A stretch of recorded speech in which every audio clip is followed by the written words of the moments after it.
Hey everyone. So you guys know it's 7:30 on a Wednesday night and we're here to chat women's boxing with Natalie SUGAR Brown. And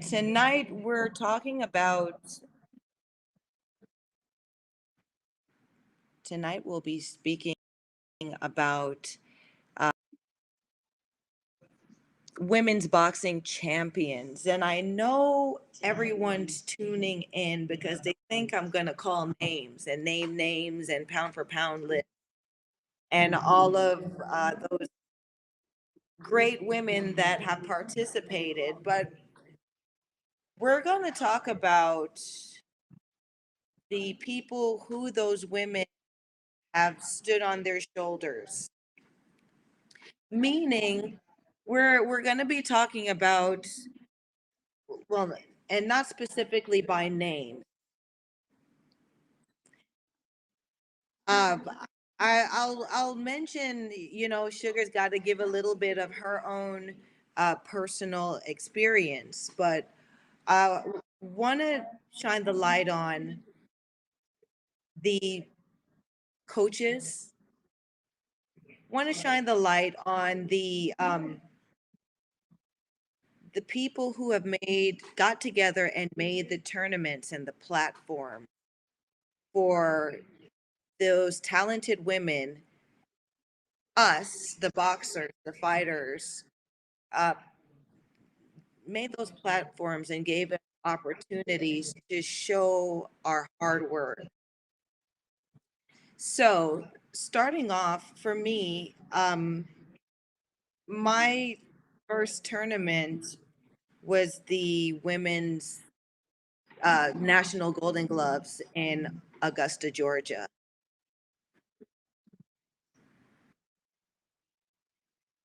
And that tournament was put on by Tom Moratis, who was really, who was a real,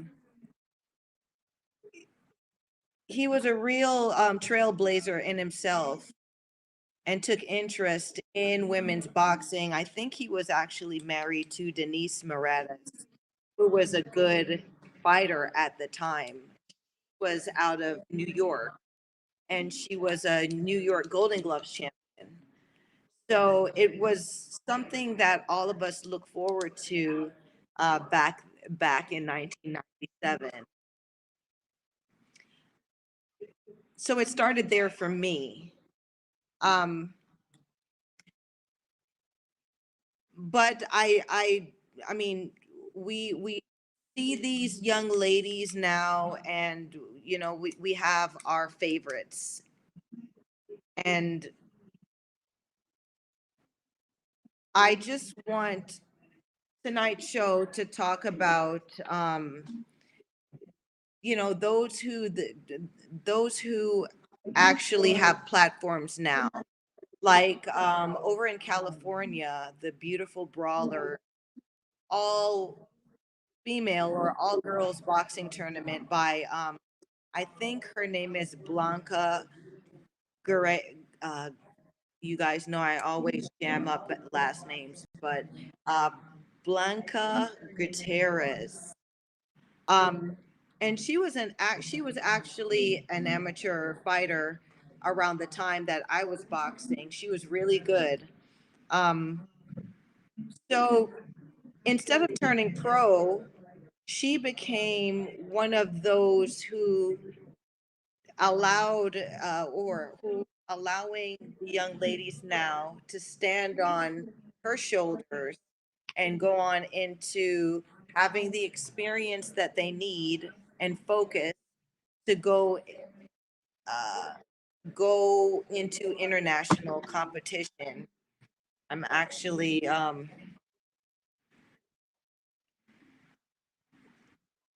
actually looking up her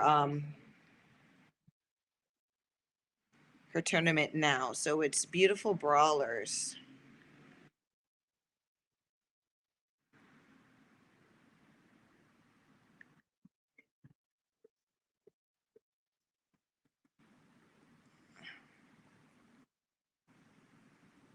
Oh goodness.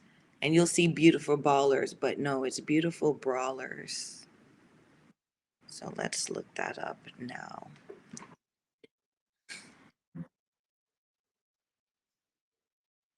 Okay, so the club is Babyface Boxing, and it's out in Pacifica, California. The reason why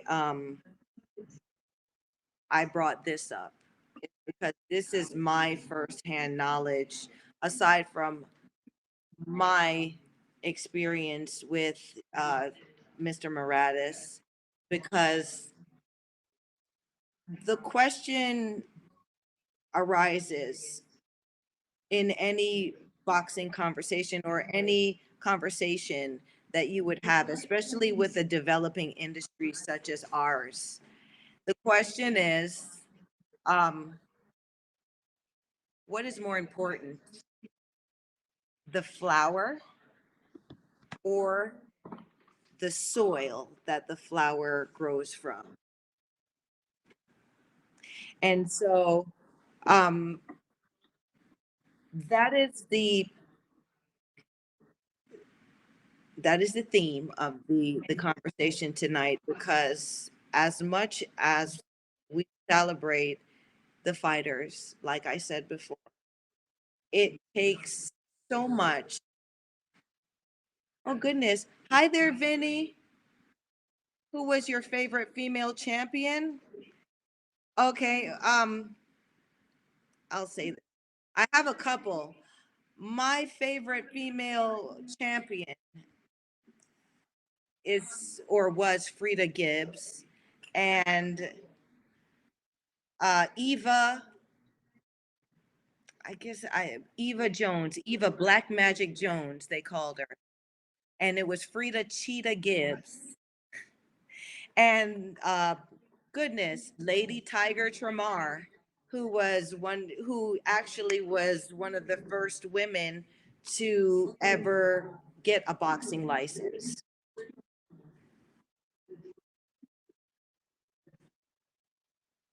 And those women were my favorite because their style. They actually boxed. They didn't go in, and it wasn't, there was really some creativity and skill set there with the way they boxed.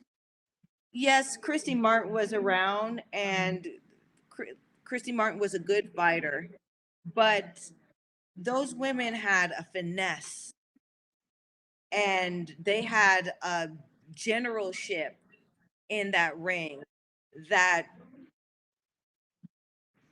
was worth the 3 minutes that they were fighting at the time, because those women were around fighting 3 minutes. And there were some great fights too. Goodness. Hi there, Michael. Uh, Thank you so much. uh, and that wasn't a boxing question, but I really appreciate it. You love the hair. Okay, thank you. I'll take it. um, so these women, I mean, those were my favorite fighters. Okay.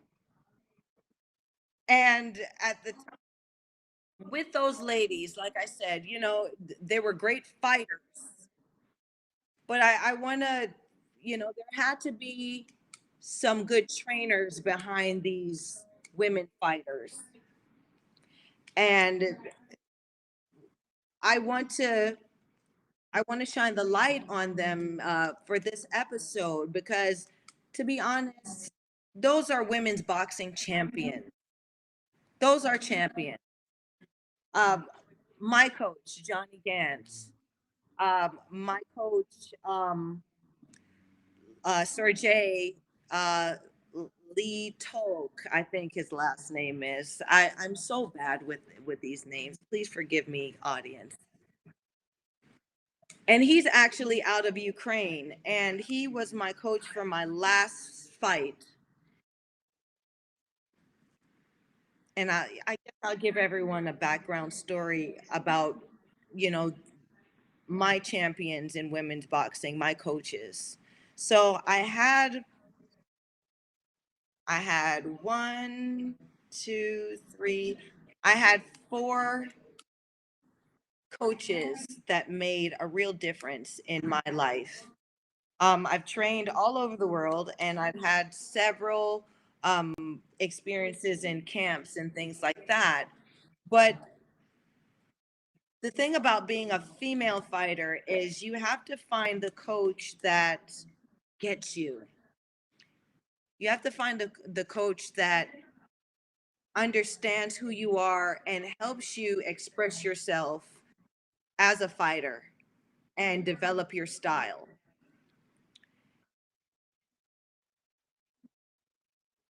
So my first coach, Johnny Gant, he's a DC fighter. They call him the, DC fighter. I always talk about him.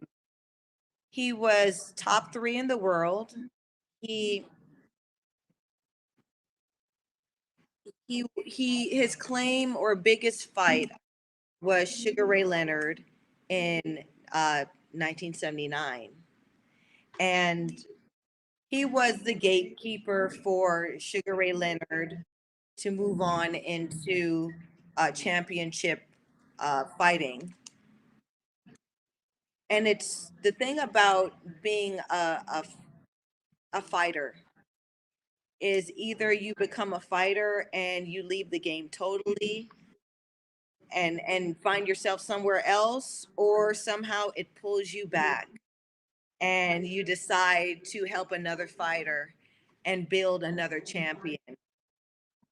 And this is the first gladiator that took me under his wing and taught me what he knew.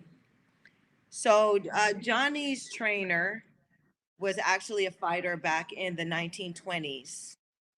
And so I have all this wealth of knowledge from Johnny and then Johnny's experience. So being that scrappy girl that came into the boxing gym and you know, meeting Coach Gant, Coach Johnny Gant, I was the only girl on the team. Oh goodness. What was the first thing he taught me? Uh the first thing Johnny taught me was the jab. The first the first tool Johnny gave me was that jab, and he didn't give me anything else. So I stayed and stood in front of that bag and hit the bag for 3 months. That jab. I had to spar with the jab. I sparred with the right hand, either pinned down with a weight under my arm or behind my back, while I defended myself with that jab. And till this day, even when I get back in the ring, it is the most useful tool that I have in my arsenal. So if anyone knows and anyone has watched me as a fighter, um, they would see that I have a pretty wicked right hand, but my jab is what set that right hand up. That's why you never drop that jab. Well, some I've dropped it, and sometimes, being the fighter that I was, being the fighter that I was, sometimes I did drop the jab, but I have a good chin. So I was tough enough to take a shot on the chin and give back. But there are times like that last fight that I had, I got clipped because I brought that jab back low and I got hit with the right hand. So, I mean, styles make fights, but my jab, seeing that I have a long reach, and I was able to set everything up off of that jab, which was the tool that Johnny gave me. Set up that right hand and everything else that I did, and then moving on into my second coach, which is Chris Johnson.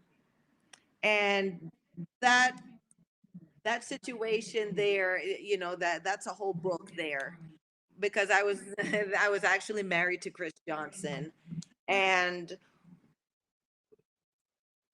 I learned from that coach, because I'm going to give it to him. He's also a women's boxing champion.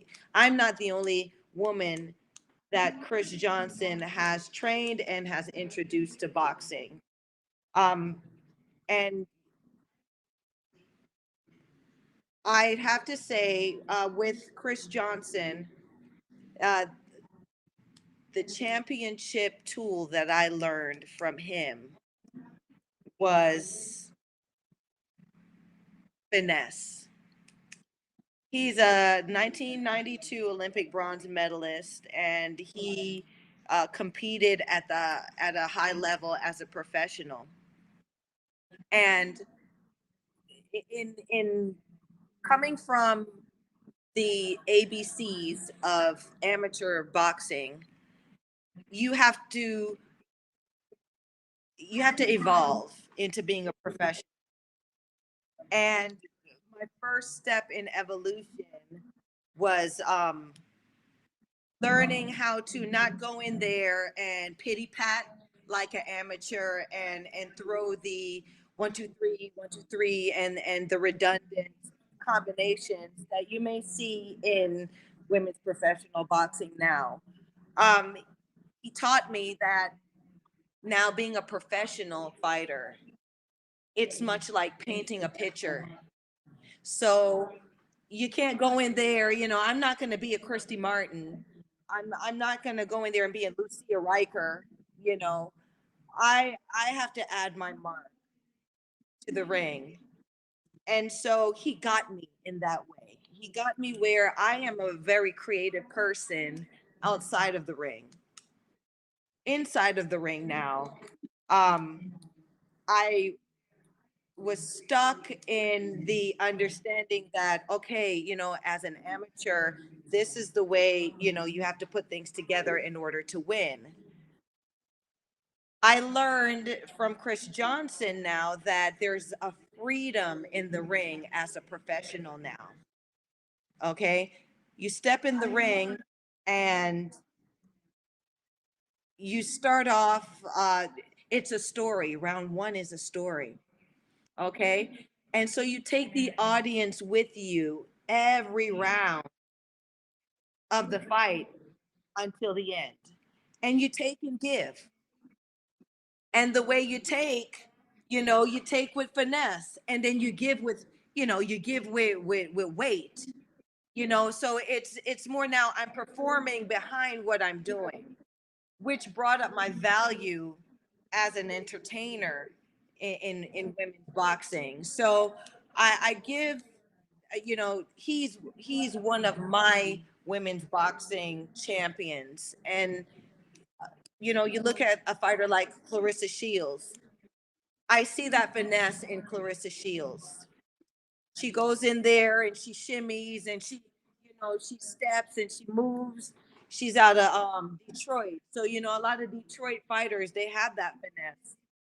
Andre Durrell and them, who she seems to be very close with them. But I came up with Andre Durrell and his brother in the amateurs, and they were very impressive as well. But they had that finesse where there's a style behind that Detroit fighter.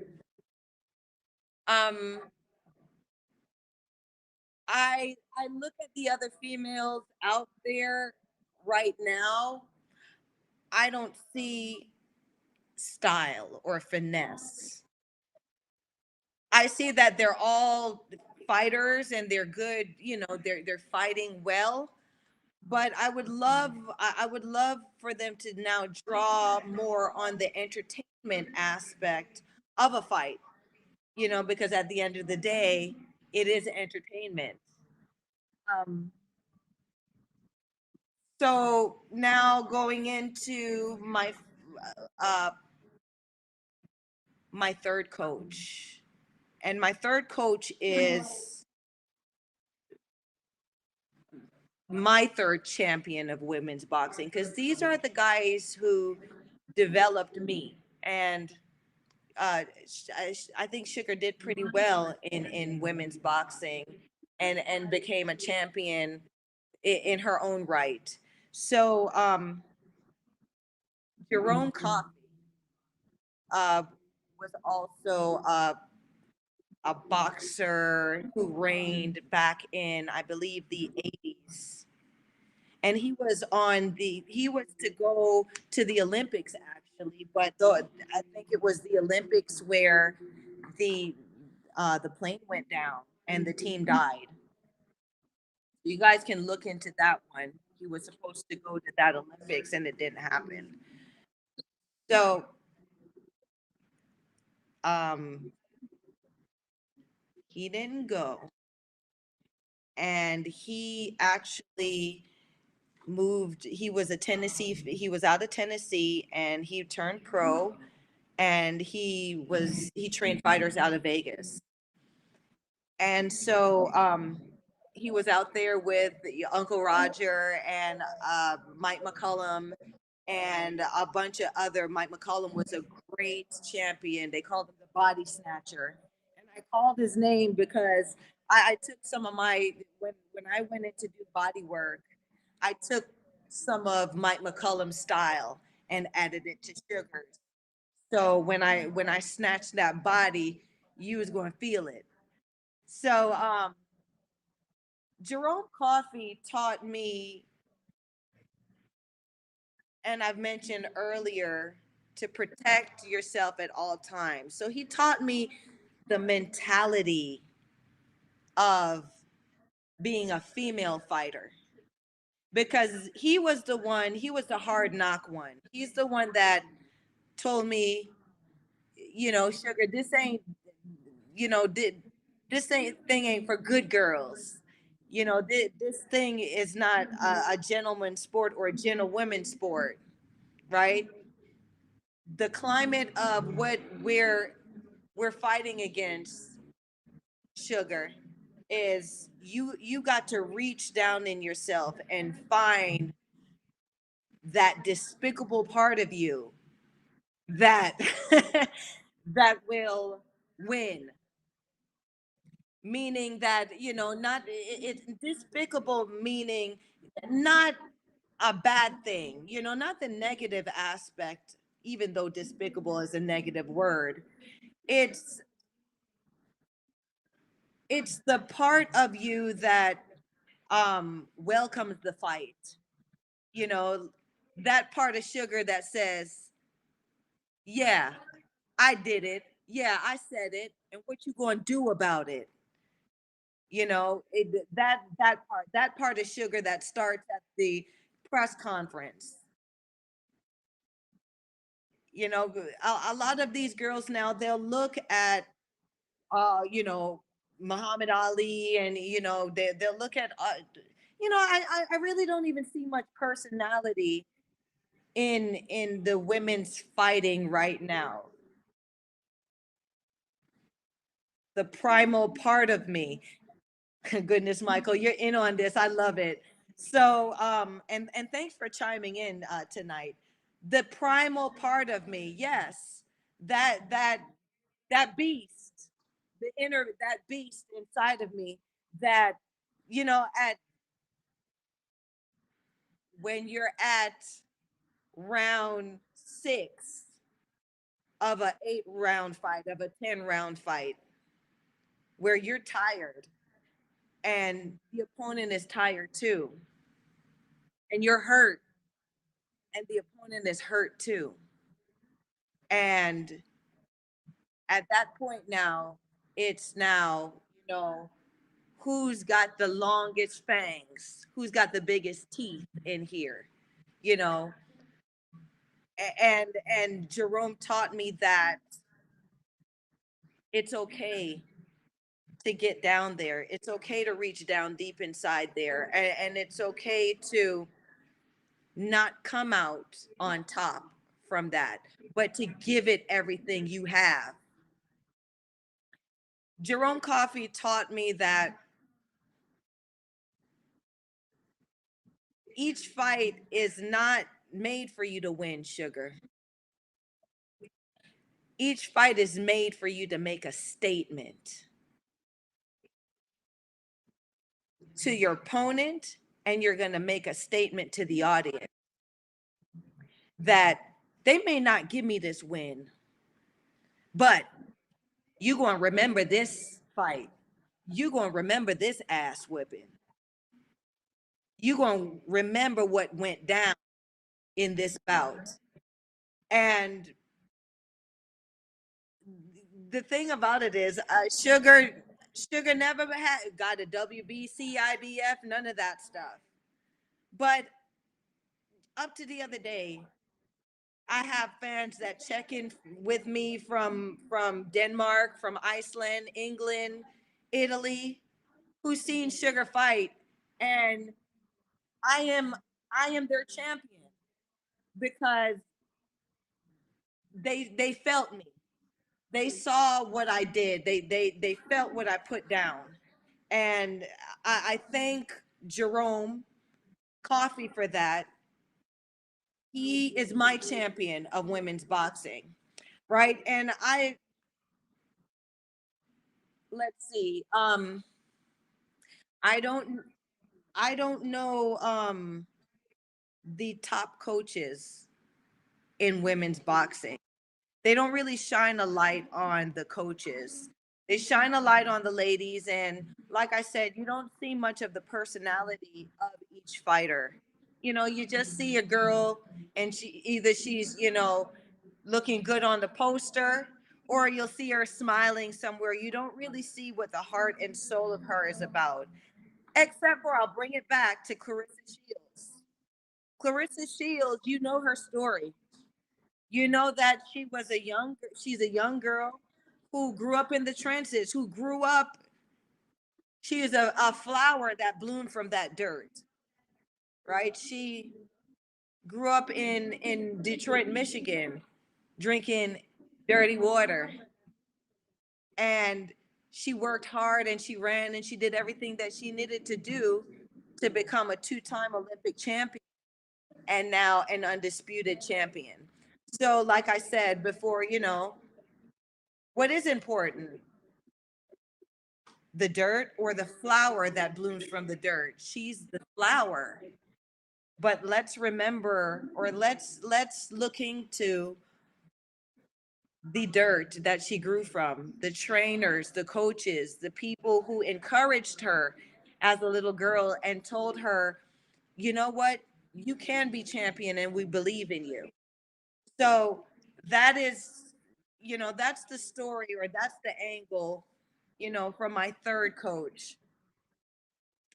Um, I had a coach in between my third and fourth, and which is honorable mention.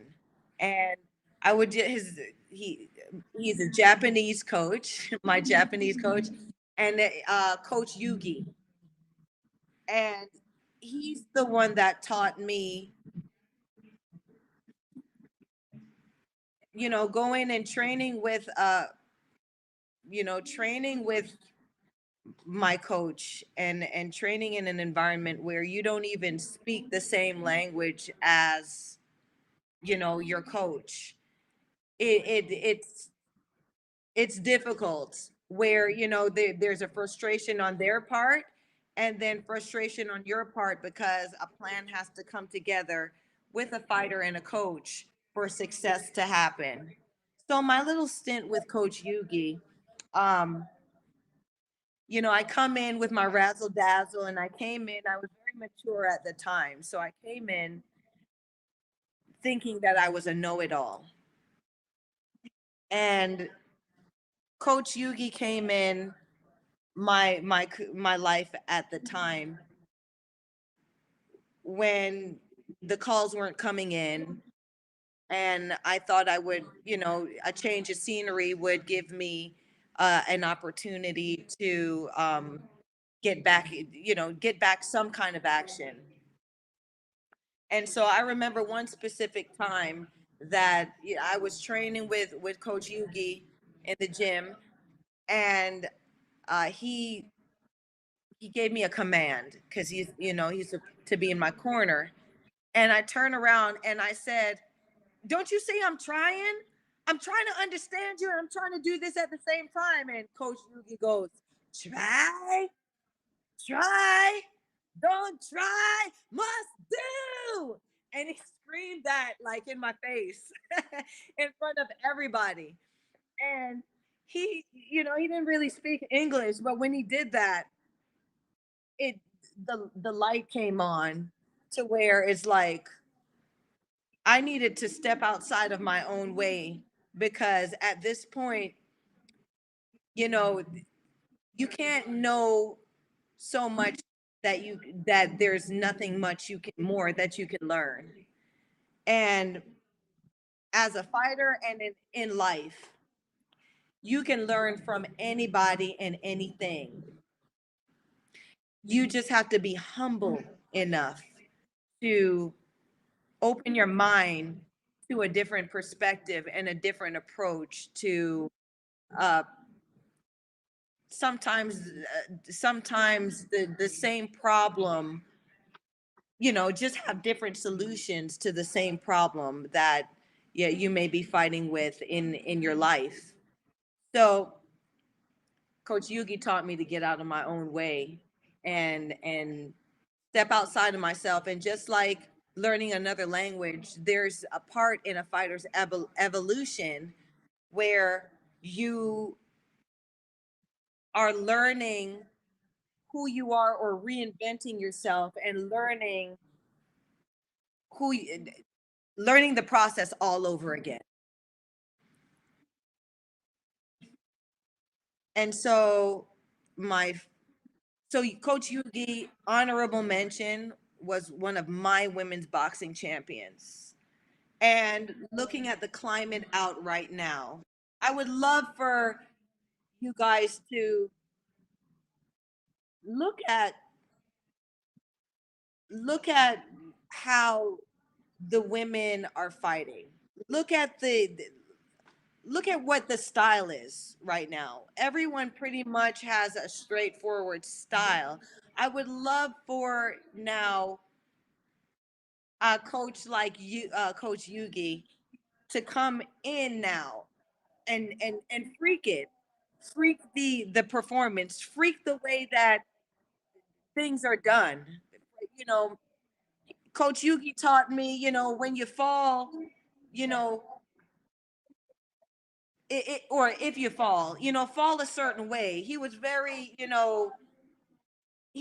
deliberate in everything that he taught me. So if I roll my shoulder to come back with a shot, he taught me the deliberate way to move my body and come back with the shot.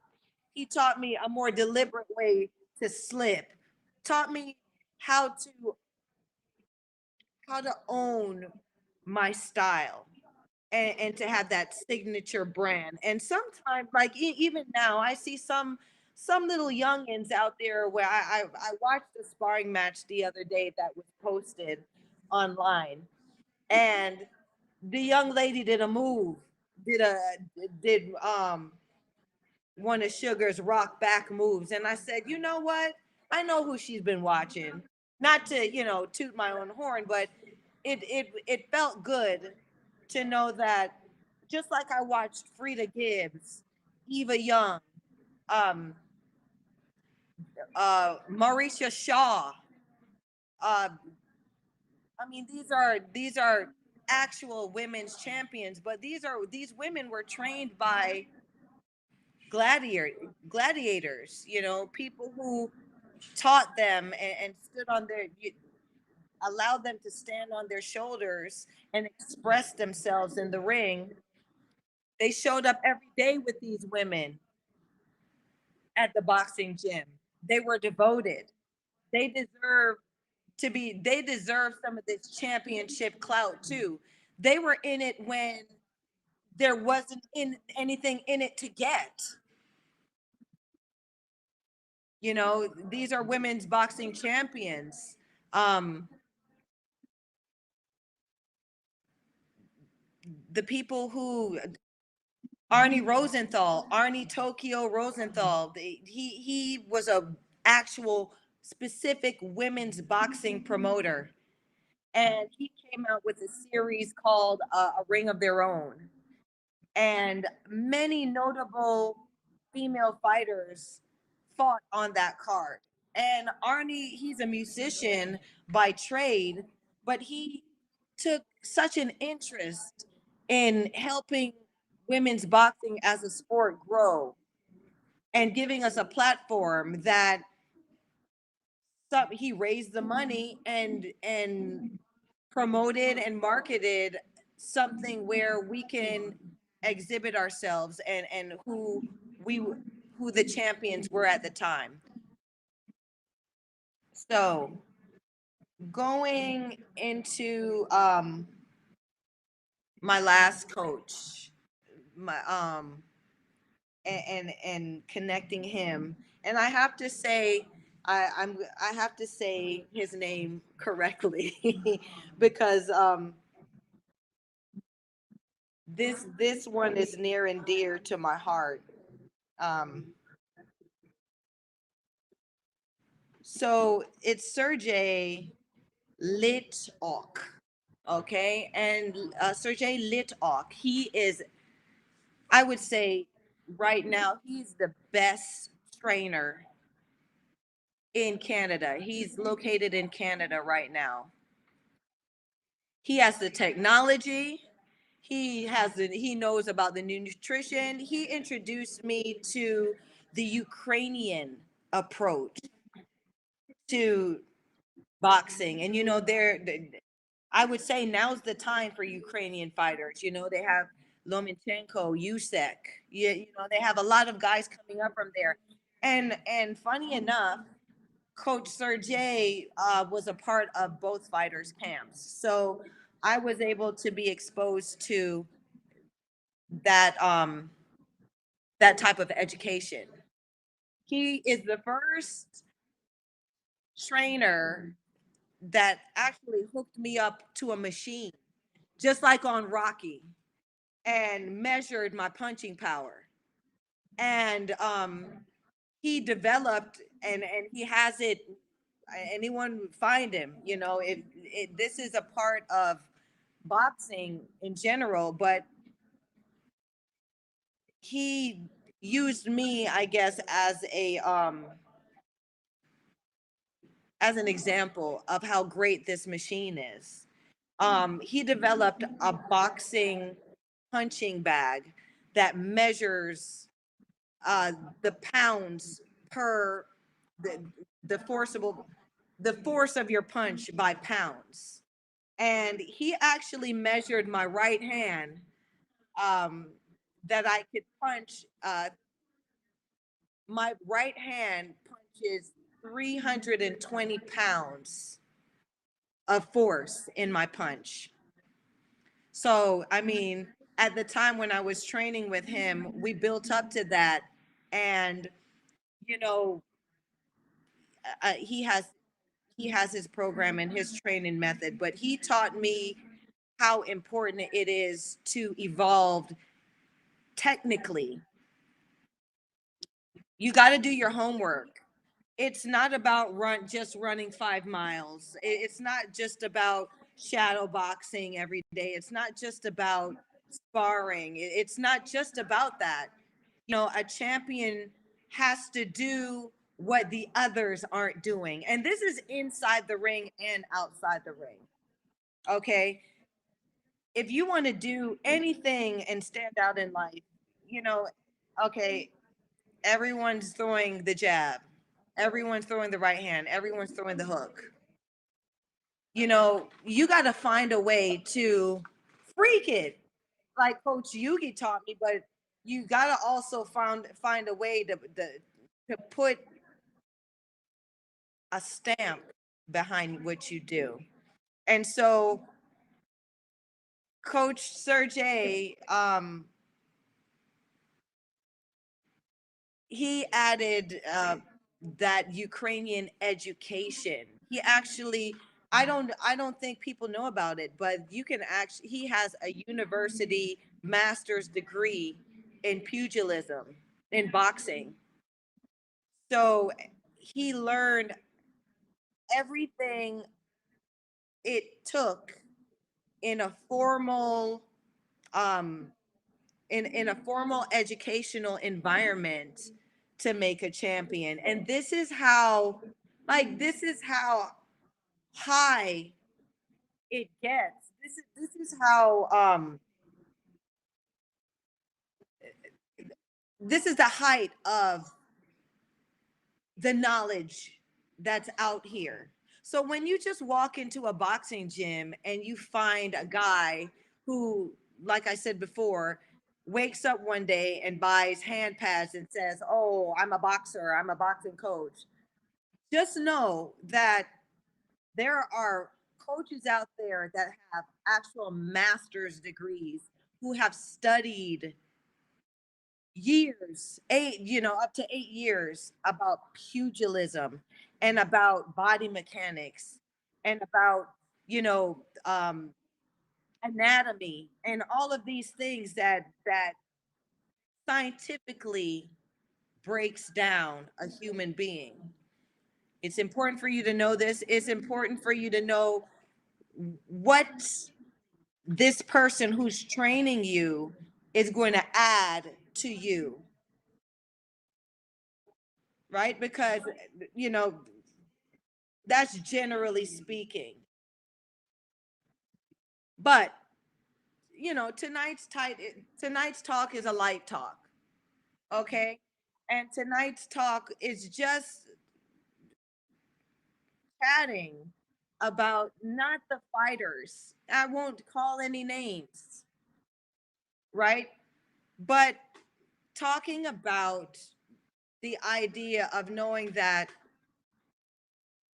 there are people behind these women who are champions, who are on top, and we have to shine the light on them, because as much as they've hurt us, there are many that have helped us in the industry, and those are real champions, and have pushed what we've done and what we do forward in providing the support, showing up every day, putting together these matches, and making the climate of female boxing grow into the competitiveness that we actually need in order for us to get that equal pay. I would love, I mean, anyone who's watching or anyone who's chimed in, I would love for you to leave a message under in the comment and tell me the fighters who you find that are, leading the game, or standing out, and they don't have to be champions. I hate I hate that we only talk about the women with belts, or the women that, Sports Illustrated, or, are on TV, or the opponents. No, like, I want homework to be done. I've mentioned fighters before. I've mentioned fighters, old school fighter Chevelle Halbach. She was a great fighter, and she has a great story, and she was one of my favorite fighters as well. Layla McCarter, who's still a fighter now, and I've said it. She's the pound for pound best female fighter out right now. Have a look at her. Um, let's see, who else? Who else? You guys know I like Sinicia Estrada. Um, there is a girl named, Oksana Castillo, and she is from Honduras. Have a look at her. Like, these are the no name fighters, but they are tremendous athletes. Back in the day, this woman was a journeywoman. Her name was Terry Blair.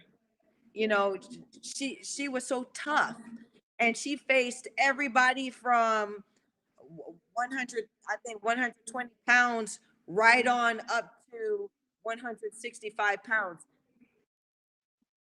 Somebody trained her, just like somebody trained a champion, somebody trained all of these women. And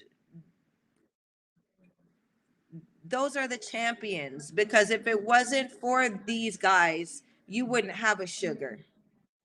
If it wasn't for these guys, you wouldn't have a Gwat, a self-proclaimed Gwat, Clarissa Shields. You know, ooh, I wanted to mention too. There's a fighter out right now. She's taking her time in coming up. Her name is Mary Spencer. I am excited to see how she does. She had her coach. Goodness, what was? I know her coach. His first name is Charlie. He's out of Windsor, but he was a great coach. But he made Mary Spencer, and Mary Spencer's gonna. She was a great amateur, and I feel like she's gonna be a great professional. Keep an eye out for her. Um, there's a long list, and like I've said, I hate naming the names because there's so many. But what I want you to do, Miyamoto. I love that. And Vinny, you came in with Miyamoto. I'm sorry, got dry in here. Damn. What weight did she fight at? Come on, Vinny. If you're going to say something, tell me what weight did she fight at? Because sometimes you guys teach me. Let me look her up on BoxRec real quick. You ain't talking about Mia St. John, right?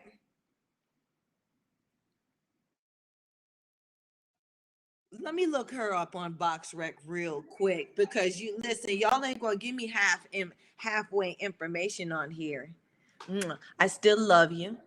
Thank you for chatting with Sugar. Listen, don't give me she's 11-0. Don't give me no 5 KOs.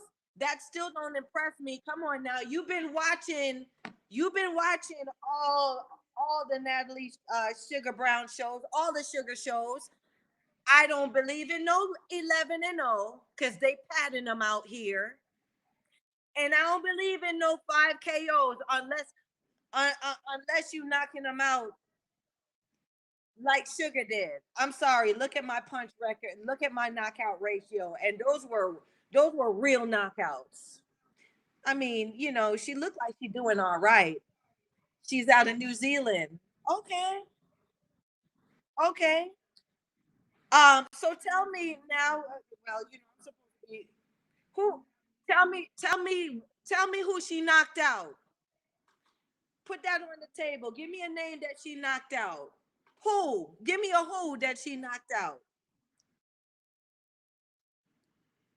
Huh? Right? So when you like I said before, these are women's champions. Okay. Soon. All right, I got you, babe. I'm here waiting. It, we got this time on a Wednesday night. I'm all yours. So when you gonna come?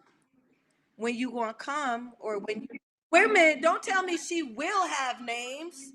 No, we talking about fighters that's having names. And this is what I want to talk about. Hate that we're gonna flip the subject now. And y'all didn't invite me on Friday, but Sugar needs to talk about this. Every new fighter, every new female fighter that come out ain't the fighter. You ain't gonna tell me she's 11-0 with 5 KOs, and you still can't tell me who she fought. And now you telling me soon. I'm sorry, my time is money. Tell me who she did. They paid for those 5 KOs. Tell me about the money they spent. Was it money well spent? Who's the name? Right? So all of these fighters, these girl fighters, everybody got that O. 5-0, 10-0, 18, whatever. But guess what? The O got to go. And the O is gonna go one day, because either she's a real fighter and she's gonna meet another fighter that's going to take that O, or she going to prove why she got the O, right? But in female boxing, that O don't impress me, and that O shouldn't impress anybody out there because everybody's a winner in female boxing. Everybody, oh, she just came out. Oh, we should be excited. Absolutely not. No. As fighters who are out here paying their dues, fighters that are out there like Melissa St. Ville, who has fought everybody and still hasn't gotten her chance.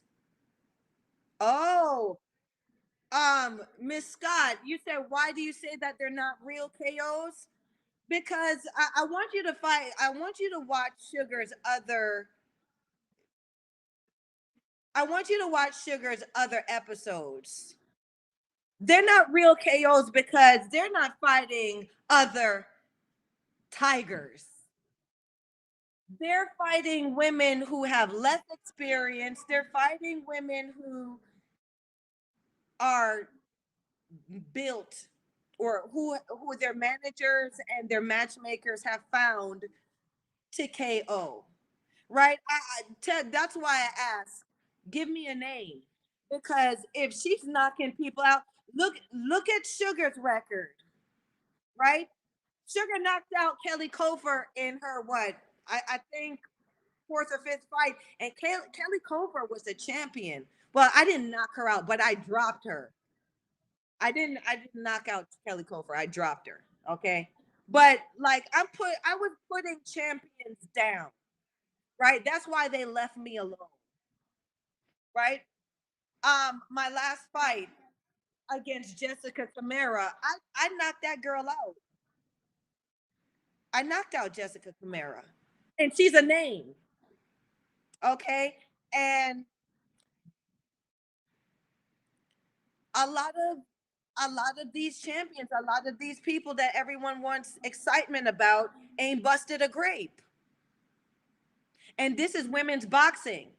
And the other day I watched something where some no name sat there and talking about, we need equal pay, we need this. Wait. You need to fight a real fighter. And then maybe you'll get some money. I mean, Sugar just gonna call it like it is. I said what I said. Their stepping stone. Sorry, boo boo. Ain't no such thing as a stepping stone knockout. You don't do that, right? Let's go to men's boxing. Men's boxing. No. Who was Floyd? Time back in, Michael. Tell me who was stepping stone knockout? No. Who was Floyd Mayweather's stepping stone fight? I bet you couldn't tell me who that was. Right? I'll beat you to it. It was a fighter named Emmanuel Augustus. And Emmanuel Augustus had a horrible record. Okay? Look at that man. But he was one of the most phenomenal fighters out there. Okay? I don't care about records. Female boxing is not about records because the real fighters have screwed up records, to be quite honest. I don't care about somebody's O. Unless you telling me who she fought, and actually who she didn't just end on her feet with. You know what I'm saying? She ain't no, she ain't doing nothing out here. And Sugar said it. And bring anybody that you interviewed on the show because Sugar going to ask her. Mano y mano. Tell me what you doing out here, boo boo. Right? A lot of people take female boxing as the easy way out. A lot of trainers aren't champion trainers, right? They come into the industry too, and they couldn't cut it in male boxing as a trainer, so they come to female boxing because they know in female boxing there's a lot of bells and whistles, A lot of these girls going to have a matchmaker to fight a fighter that they bad against, and they going to have this and then they going to look great as a trainer. That's not the climate anymore. That's not the climate anymore, you guys. We have to have higher expectation of these female fighters. Okay? Don't come to me with under 10 fights and I'm supposed to be excited about you. That's not the climate anymore, right? Don't tell me what you will do. Go on and do it and come back and tell me what you did. And that's what Johnny used to tell me. Show me better than you can tell me. That's another one that Jerome Coffey used to say that, right? So when you have trainers or when you have people, real people in the fight world, setting these bars and having these expectations and making you have to be accountable for these stepping stone wins and stepping stone knockouts. I'll give it to Jessica McCaskill. She used sugar as a stepping stone, but she the champ now.